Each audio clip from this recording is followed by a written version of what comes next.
যেই কোরআনকে আল্লাহ তাবারক ওয়া তাআলা সর্বপ্রথমে লৌহে মাহফুজে লিখে রেখেছিলেন। আল্লাহর নবী ইরশাদ করেন कि अल्लाह तबारक व ताला যেই কলম দিয়ে 30 পারা কোরআন কে লৌহে মাহফুজে লিখেছিলেন, আল্লাহর নবী ইরশাদ করেন कि ওই কলমের শব্দটা, ওই কলমের আওয়াজটা আমি যখন মায়ের পেটে ছিলাম তখন লৌহে মাহফুজে যেই কলম দিয়ে আল্লাহ তাবারক ওয়া তাআলা 30 পারা কোরআন কে লিখেছিলেন, ওই কলমের শব্দটা মায়ের পেট থেকে আমি শুনতে পেয়েছি। বুঝতে পারছেন? এবারে আসুন, আল্লাহর নবী বলছেন कि যখন আল্লাহ তাবারক ওয়া তাআলা লৌহে মাহফুজে 30 পারা কোরআনকে যেই কলম দিয়ে লিখছিলেন, ওই কলমের শব্দটা আমি মায়ের পেট থেকে শুনতে পেয়েছিলাম।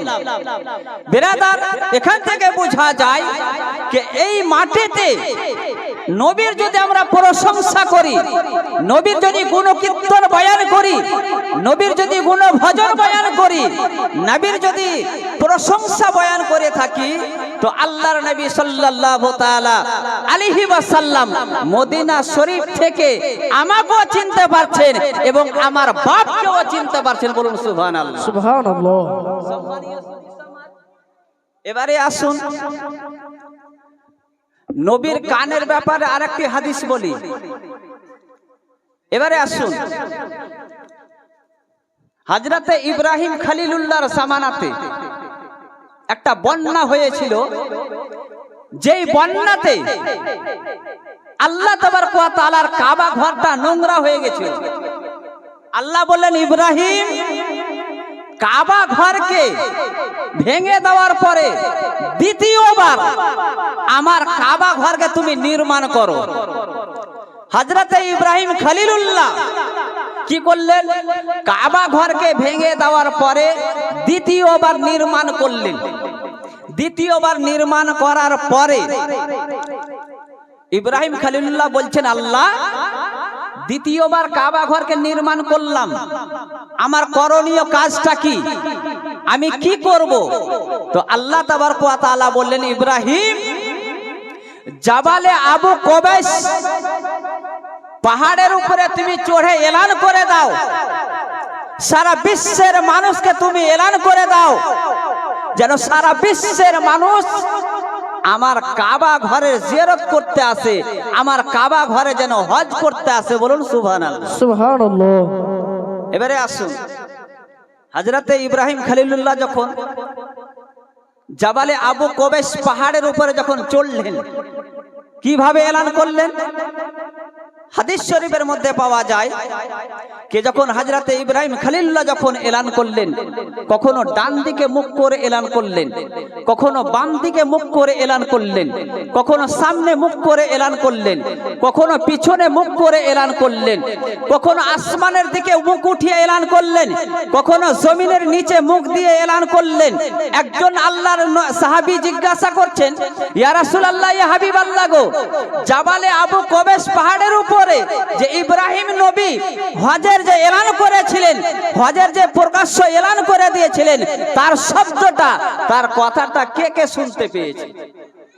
আল্লাহর নবী ইরশাদ করেন कि শুনো, যখন ইব্রাহিম খলিলুল্লাহ, আল্লাহর নবী ইব্রাহিম যখন জাবালে আবু কুবাইস পাহাড়ের উপরে যখন চড়ে এলান করেছিল, তার শব্দটা, তার কথাটা যে মায়ের পেটে ছিল সেও শুনতে পেয়েছে, যে বাপের পৃষ্ঠে ছিল সেও শুনতে পেয়েছে, যে রূহ জগতে ছিল সেও শুনতে পেয়েছে। ব্রাদার, এখান থেকে বোঝা যায় যে নবীর শব্দ যদি সাধারণ মানুষ যদি শুনতে পায়, তো সাধারণ মানুষের কথাটা নবী শুনতে পাবে না? অবশ্যই পাবে। ব্রাদার, অবশ্যই শুনতে পাবে। হাসরের দিবসে আবু দাউদ শরীফ বলে একখানা কিতাব, ওই কিতাবে একটা চ্যাপ্টার রয়েছে, কিতাবুল মানাসিক বলে একটা চ্যাপ্টার। ওই চ্যাপ্টারের মধ্যে আল্লাহর নবী ইরশাদ করেন कि হাসরের দিবসে একটা গাছ হবে, আর ওই গাছের পাতাতে প্রত্যেক মানুষের নাম, তার বাবার নাম লিপিবদ্ধ করা আছে।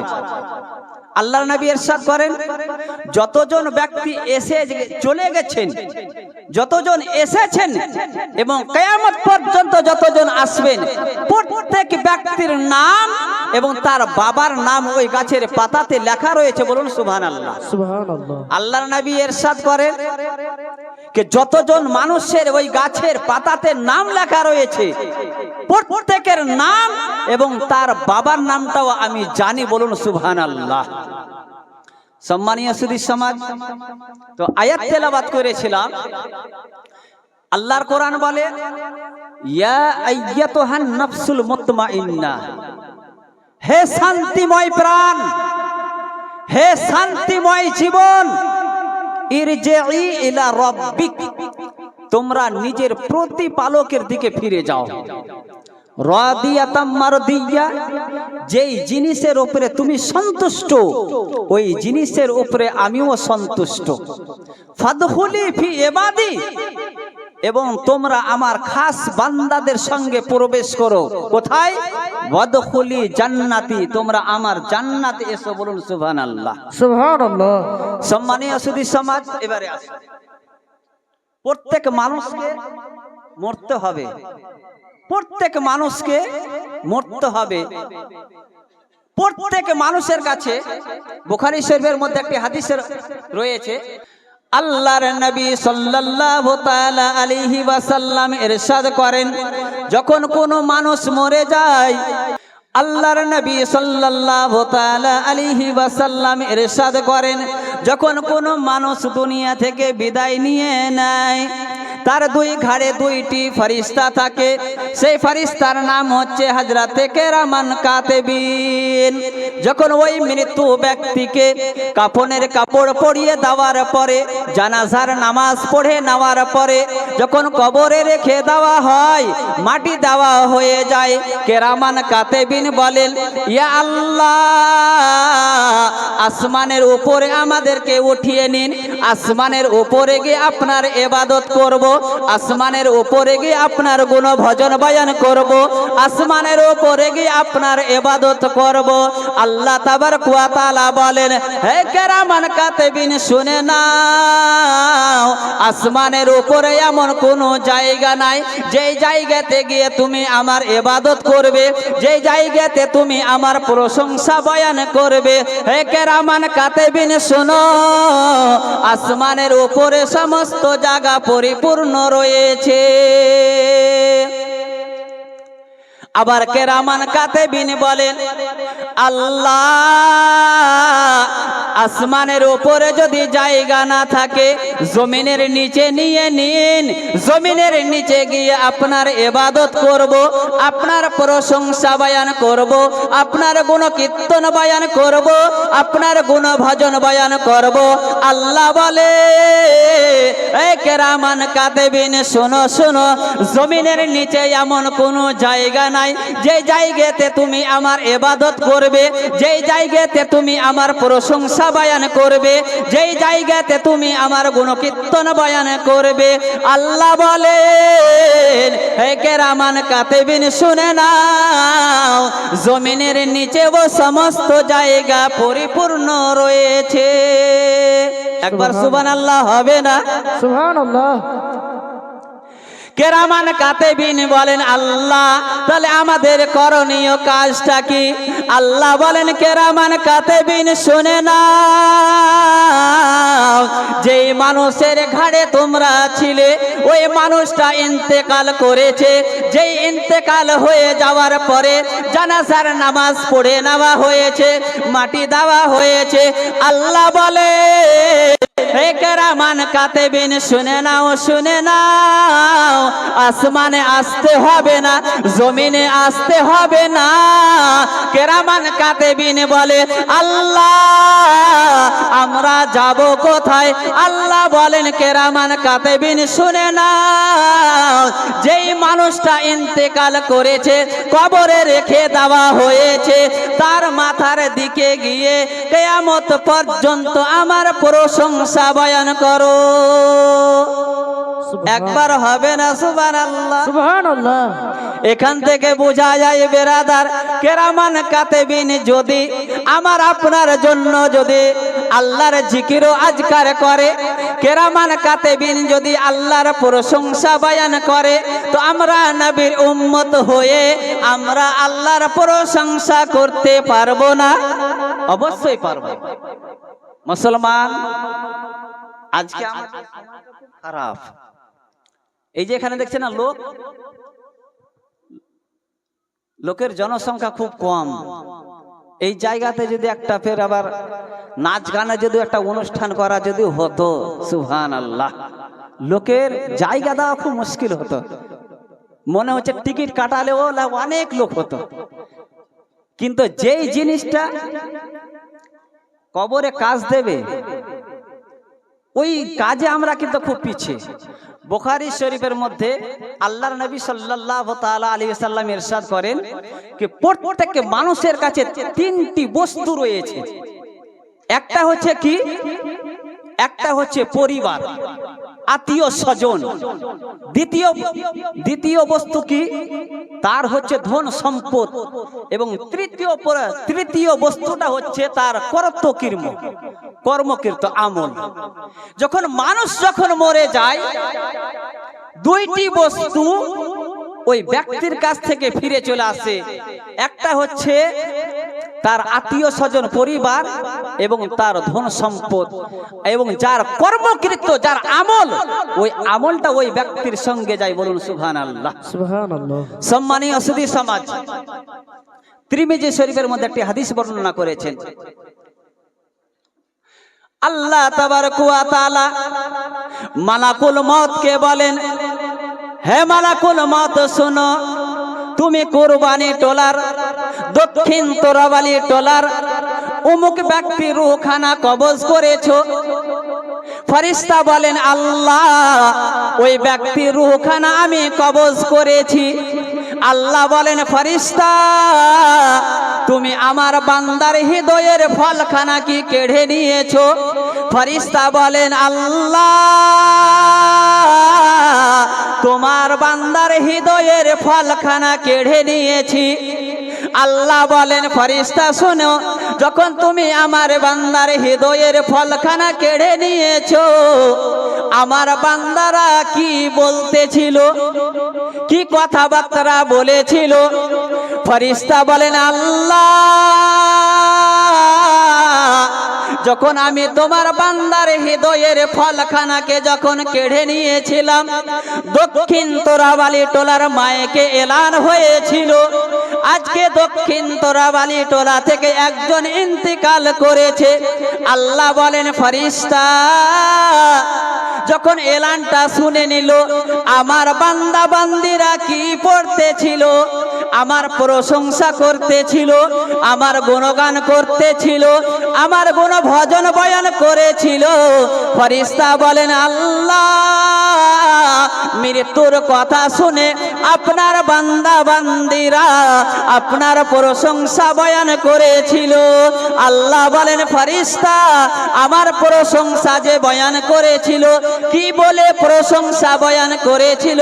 ফেরেশতা বলেন, আল্লাহ, যখন মৃত্যুর কথা শুনে নিল, আপনার বান্দা বান্দিরা সঙ্গে সঙ্গে পড়েছিল, ইন্না লিল্লাহি ওয়া ইন্না ইলাইহি রাজিউন। আল্লাহ বলেন, ফেরেশতা, মৃত্যুর কথা শুনে যারা যারা ইন্না লিল্লাহি ওয়া ইন্না ইলাইহি রাজিউন পড়েছে, প্রত্যেক বান্দা বান্দির নামটাকে জান্নাতে লিপিবদ্ধ করে দাও। সুবহানাল্লাহ। একবার হবে না সুবহানাল্লাহ? আমি কোনো জীবনী বক্তা নয়, বুঝতে পারলেন? আমি কোনো জীবনী বক্তা নাই, কিন্তু এই যে জোশ পড়ে মাওলানা আজমির হোসেন সাহেবের কে দেখে মনে ভাবলাম যে দু একটা বলি, বুঝতে পারছেন? এবার আসুন। আল্লাহ বলেন, ফেরেশতা, যারা ইন্না লিল্লাহি ওয়া ইন্না ইলাইহি রাজিউন পড়েছে, প্রত্যেক ব্যক্তির নামটাকে জান্নাতে লিপিবদ্ধ করে দাও। ফেরেশতা বলেন আল্লাহ শুধু জান্নাতে নামটাকে লিপিবদ্ধ করে দেব, তারপরে কি করব? আল্লাহ বলেন ফেরেশতা শুনে নাও, যারা ইন্না লিল্লাহি ওয়া ইন্না ইলাইহি রাজিউন পড়েছে তাদের নামটাকে তো জান্নাতে লিখে দেওয়া হলো, তার সঙ্গে সঙ্গে তাদের জন্য জান্নাতে একটা সুস্বাদ প্রসাদ তৈরি করে দাও। সুবহানাল্লাহ। আল্লাহর কোরআন বলে, আল্লাহর কোরআন বলে ওয়া আম্মা মান সাকালাত মাওয়াজিনহু, অতএব যাদের পাল্লা ভারী হবে ফাহুয়া ফি ঈশাতির রাদিয়া, সে জান্নাতে খুশির মতো জীবনটা কাটাবে। আল্লাহ বলেন কোরআনের মধ্যে ওয়া আম্মা মান খাফাত মাওয়াজিনহু, এবং যাদের নেকির পাল্লাটা হালকা হয়ে যাবে ফাউম্মুহু হাবিয়া,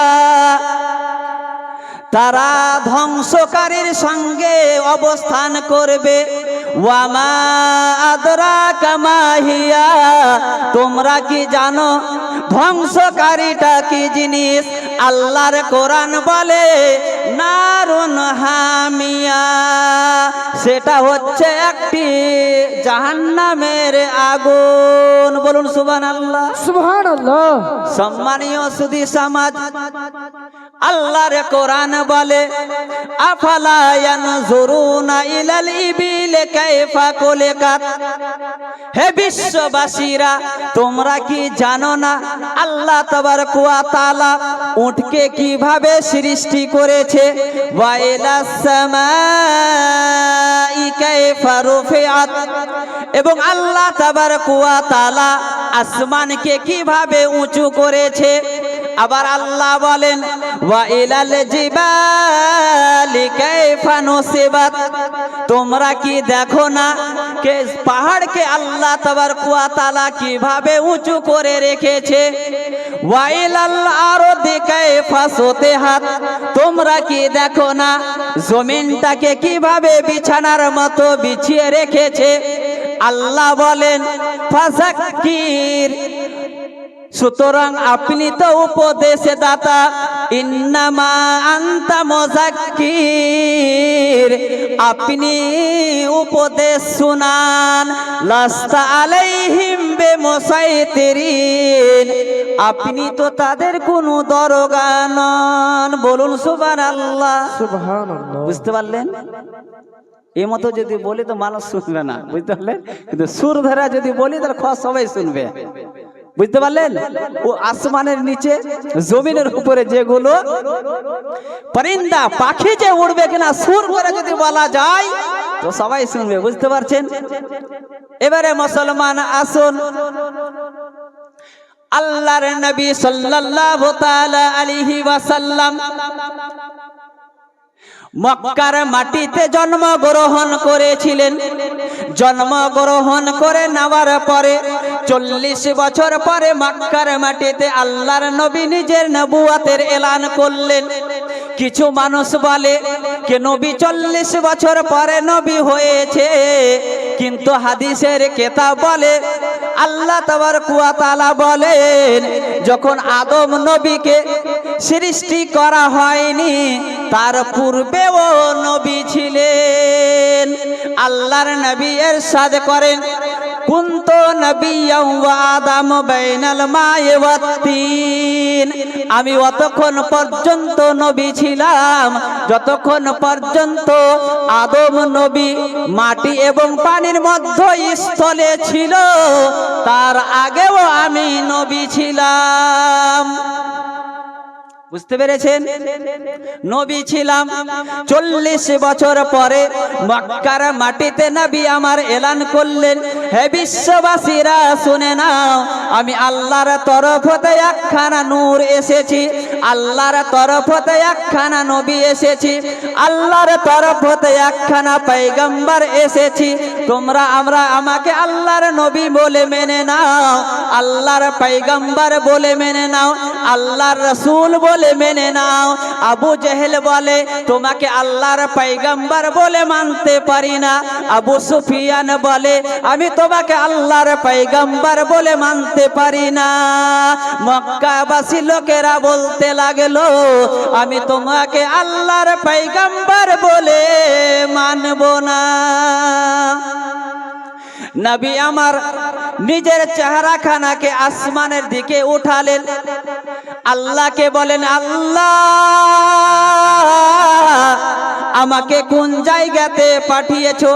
যেই জায়গাতে আবু জেহেল বলে আমি নবী বলে মানি না, আবু সুফিয়ান বলে আমি নবী বলে মানি না, দুনিয়ার মানুষ বলে আমি তোমাকে পয়গম্বর বলে মানব না। আল্লাহ বলেন জিবরিল আমার নবীর কাছে গিয়ে বলে দাও দুনিয়ার মানুষ যদি তোমাকে না মানে তুমি আমাকে মানো, আমি তোমাকে মানব। সুবহানাল্লাহ। জিবরিল বলেন ইয়া রাসূলুল্লাহ ইয়া হাবিবাল্লাহ গো আপনি আল্লাহকে মানেন, আল্লাহ আপনাকে মানবে। আপনি আল্লাহকে খবীর বলে দেবেন, আল্লাহ আপনাকে বাশির বলে দেবে। জিবরিল বলেন ইয়া রাসূলুল্লাহ ইয়া হাবিবাল্লাহ গো আপনি একবার আল্লাহকে লা ইলাহা ইল্লাল্লাহ বলে দেন, সঙ্গে সঙ্গে আল্লাহ আপনাকে মুহাম্মাদুর রাসূলুল্লাহ বলে দেবে। अपनी उल्फत ये काम करती है, हर नजर एहतराम करती है। अपनी उल्फत ये काम करती है, हर नजर एहतराम करती है। जो भी पढ़ते हैं मेरे नबी पर दुरूद दुनिया उनको सलाम करती है। বুঝতে পারছেন? এবারে আসুন আল্লাহর নবী সাল্লাল্লাহু তাআলা আলাইহি ওয়াসাল্লাম মদিনা শরীফে এসে অবস্থান করলেন। ইহুদিদের সবচাইতে বড় আলিম যার নাম হচ্ছে আব্দুল্লাহ ইবনে সালাম। আব্দুল্লাহ ইবনে সালামকে যখন খবর হলো রাসূলুল্লাহ মদিনার মাটিতে অবস্থান করেছে, আব্দুল্লাহ বিন সালাম মদিনা শরীফে এসে উপস্থিত, রাসূলুল্লাহর সঙ্গে সাক্ষাৎ হবে।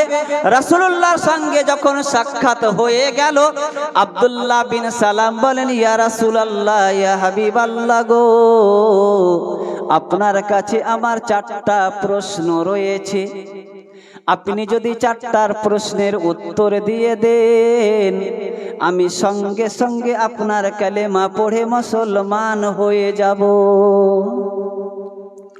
আব্দুল্লাহ বিন সালামকে বলেন ইয়া আব্দুল্লাহ বিন সালাম বলো তোমার প্রশ্নটা কি?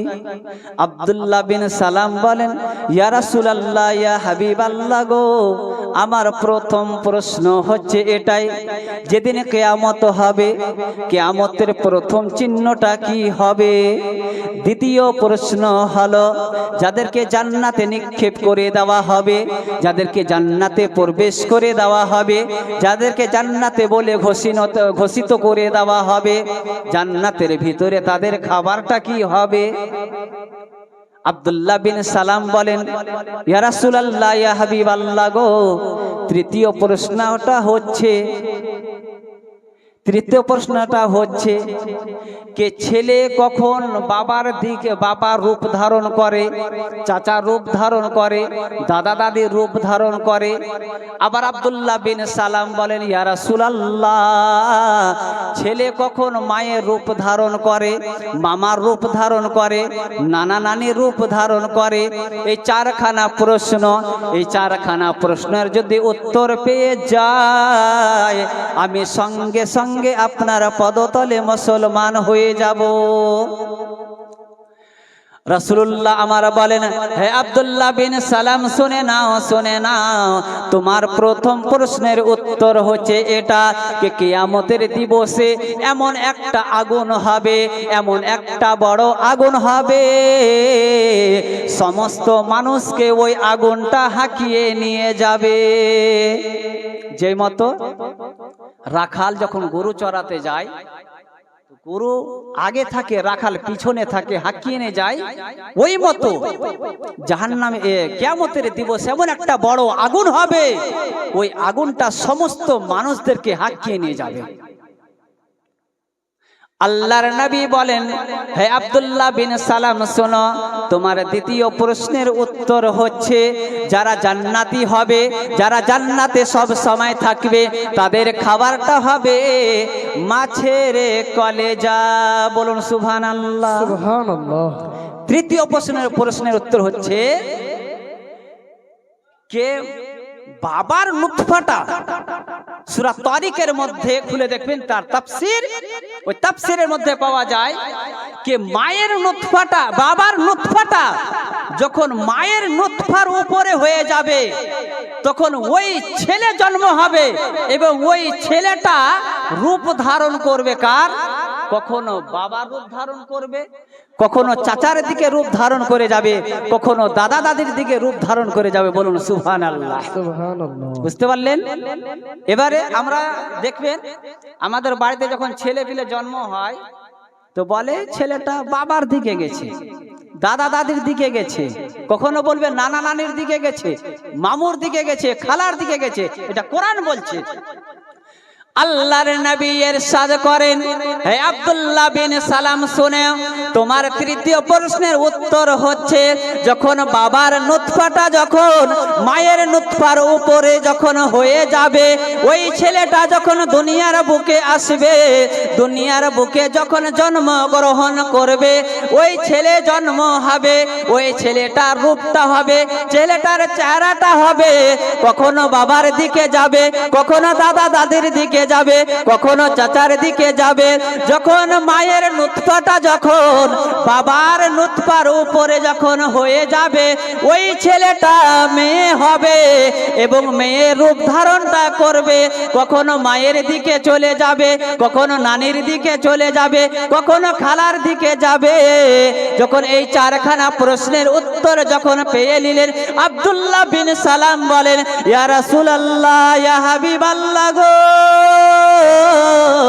আপনি আমাকে কালেমা পড়িয়ে সঙ্গে সঙ্গে মুসলমান করে দেন। আব্দুল্লাহ বিন সালাম যেমনই বললেন, সঙ্গে সঙ্গে নবী মুস্তাফা সাল্লাল্লাহু তাআলা আলাইহি ওয়াসাল্লামের কালেমা পড়ে মুসলমান হয়ে গেল। বলুন সুবহানাল্লাহ। সুবহানাল্লাহ। বুঝতে পারছেন?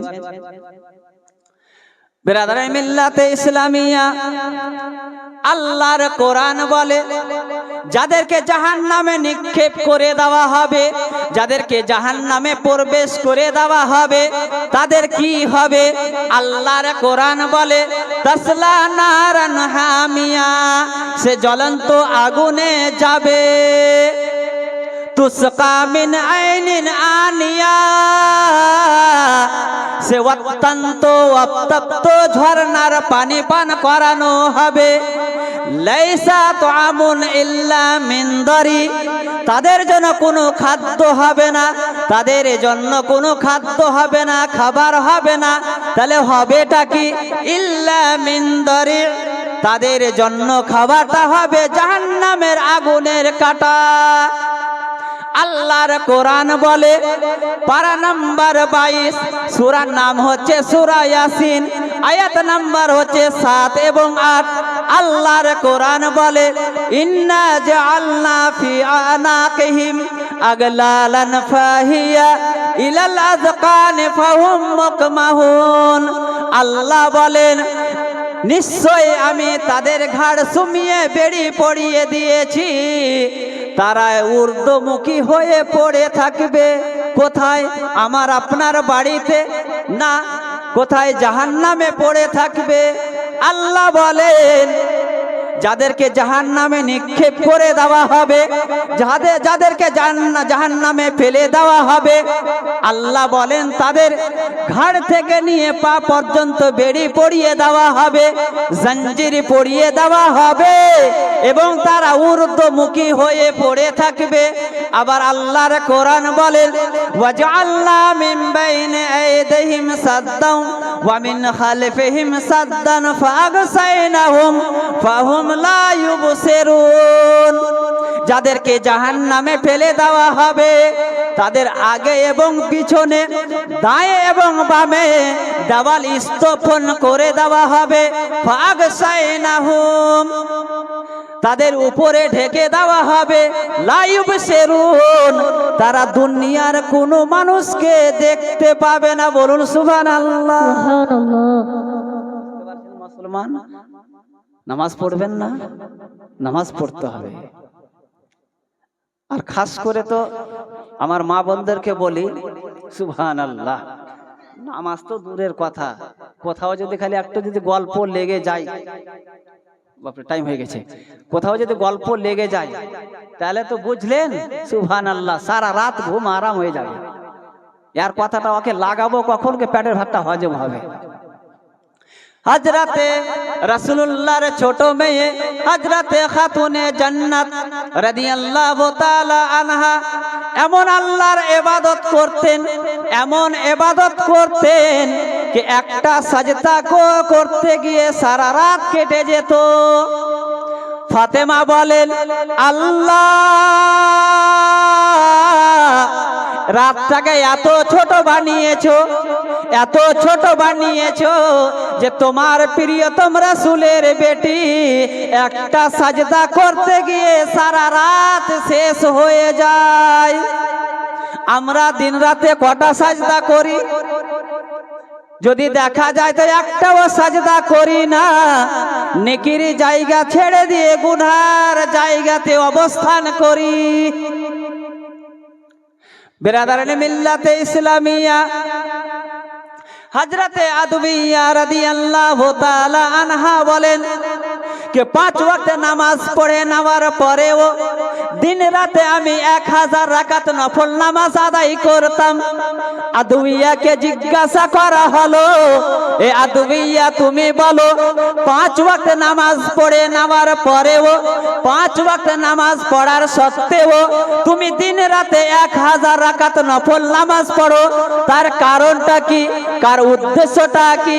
হযরতে আদবিয়া বলে, হে বিশ্ববাসীরা শুনে নাও, শুনে নাও, 5 ওয়াক্ত নামাজ পড়ে নেওয়ার পরেও দিন রাত্রের মধ্যে আমি 1000 রাকাত নফল নামাজ আদায় করি। এই জন্য যেই দিন হাসরের দিবসে উঠানো হবে আমার আমল দেখে যেন আল্লাহর নবী রাজি হয়ে যায়।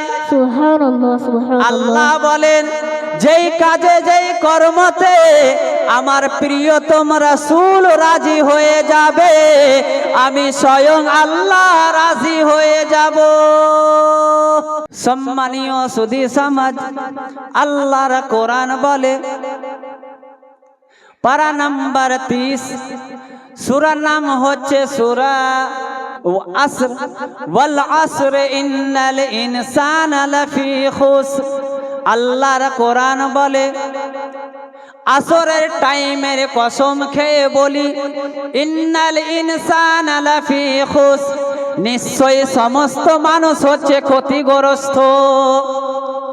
আল্লাহ বলেন 4 প্রকারের মানুষ কখনো ক্ষতিগ্রস্ত হতে পারে না। আল্লাহর কোরআন বলে, ইল্লাল্লাযীনা আমানু ওয়া আমিলুস সালিহাত, যারা ঈমান এনেছে, নেক কাজ করেছে, নেক কর্ম করেছে, ওয়া তাওয়াসাউ বিল হাক্কি ওয়া তাওয়াসাউ বিস সবর, এবং যারা এক অপরকে হক কথা বলার উপদেশ দিয়েছে এবং এক অপরকে সবর করার উপদেশ দিয়েছে। এই 4 প্রকারের ব্যক্তি কখনো ক্ষতিগ্রস্ত হতে পারে না। ইয়া আইয়াতুহান নাফসুল মুতমাইন্না, হে শান্তিময় জীবন, হে শান্তিময় প্রাণ, ইরজিই ইলা রাব্বিক, তোমরা নিজের প্রতিপালকের দিকে ফিরে যাও। রাদিয়াতাম মারদিয়া, যেই জিনিসের উপরে তুমি সন্তুষ্ট হয়ে যাবে, যেই জিনিসের উপরে তুমি রাজি হয়ে যাবে, ওই জিনিসের উপরে আমি রাজি হয়ে যাব। ফাদখুলি ফি ইবাদি, তোমরা আমার খাস বান্দাদের সঙ্গে প্রবেশ করো। কোথায়? আল্লাহর কোরআন বলে ওয়াদখুলি জান্নাতি, তোমরা আমার জান্নাতে চলে এসো। বিরাদরে মিল্লাতে ইসলামিয়া, আয়াত তেলাওয়াত করেছিলাম। এই আয়াতের ভিত্তিতে কোরআন এবং হাদিসকে সামনে রেখে যে বক্তব্য, যে আলোচনা দিলাম, এই আলোচনা শুনে নেওয়ার পরে যদি আমল করেন, তা আল্লাহ তাবারক ওয়া তাআলা দেখবেন কি হাসরের দিবসে আপনার কল্যাণময় হবে। বুঝতে পেরেছেন? আল্লাহর নবী সাল্লাল্লাহু তাআলা আলাইহি সাল্লাম ইরশাদ করেন যে কোনো কিঞ্চিত পরিমাণ জিনিস, আমল, কর্ম যদি আল্লাহ তাবারক ওয়া তাআলার দরবারে যদি কবুল হয়ে যায়, তাহলে আল্লাহ তাবারক ওয়া তাআলা তার সমস্ত গুনাহকে মাফ করে আল্লাহ তাবারক ওয়া তাআলা জান্নাতবাসী করে দেন। বলুন সুবহানাল্লাহ। হযরতে একজন আল্লাহর নবী সাল্লাল্লাহু তাআলা আলাইহি সাল্লাম ইরশাদ করেন হাদিসের মধ্যে कि हजरत दाऊद अला नबीना आलैहि सलातु तस्लीम আল্লাহ তাবারক ওয়া তাআলাকে জিজ্ঞাসা করছেন, আল্লাহ, যেই তারাজুতে সমস্ত মানুষের নামায়ে আমলটাকে ওজন করা হবে, যেই তারাজুতে ওজন করা হবে, নাপা হবে, ওই তারাজুটাকে আমি একবার দেখতে চাই। আল্লাহ বলেন, দাউদ শুনো, তারাজুর পাল্লাটাকে যদি তুমি একবার দেখে নাও তাহলে তুমি বেহুশ হয়ে পড়ে যাবে। দাউদ নবী বলে, আল্লাহ, আমি দেখবই। আল্লাহ তাবারক ওয়া তাআলা যখন ওই তারাজুর পাল্লাটাকে যখন দাউদ নবীর সামনে যখন রেখে দেওয়া হলো, রেখে দিলেন, দাউদ নবী দেখলেন, দেখার পরে সঙ্গে সঙ্গে বেহুশ হয়ে পড়ে গেলেন। বেহুশ হয়ে যখন পড়ে গেলেন, জ্ঞান যখন ফিরলো, দাউদ নবী বলেন, আল্লাহ, এত বড় পাল্লা হচ্ছে জমিন থেকে নিয়ে আসমান পর্যন্ত, এত বড় পাল্লা আপনি কি দিয়ে ভরবেন? কোন জিনিসটা দিয়ে ভরবেন? আল্লাহ বলেন, দাউদ শুনো, যখন আমার বান্দা বান্দিরা যখন কোন এমন একটা কাজ করলো যে কাজটা আমার দরবারে গ্রহণযোগ্য হয়ে গেল, আমার দরবারে কবুল হয়ে গেল, ওই জিনিসের বাদাউলাতে ওই জিনিস দিয়ে আমি এত বড় পাল্লাটাকে ভরে দেব। বলুন সুবহানাল্লাহ। সুবহানাল্লাহ। বুঝতে পারছেন? বিরাদর মিল্লাত ইসলামিয়া, যিনারা হয়তো নামাজ পড়ছেন আলহামদুলিল্লাহ, যিনারা হয়তো নামাজ পড়ছেন না, বাপজি নামাজ পড়ুন। আর খাস করে আমার মা বোনদেরকে বলি কি আপনারা নামাজ পড়ুন। নিজের ছেলে মেয়েকে নামাজ পড়ার কথা বলুন, নিজের ফ্যামিলিটাকে নামাজি বানান।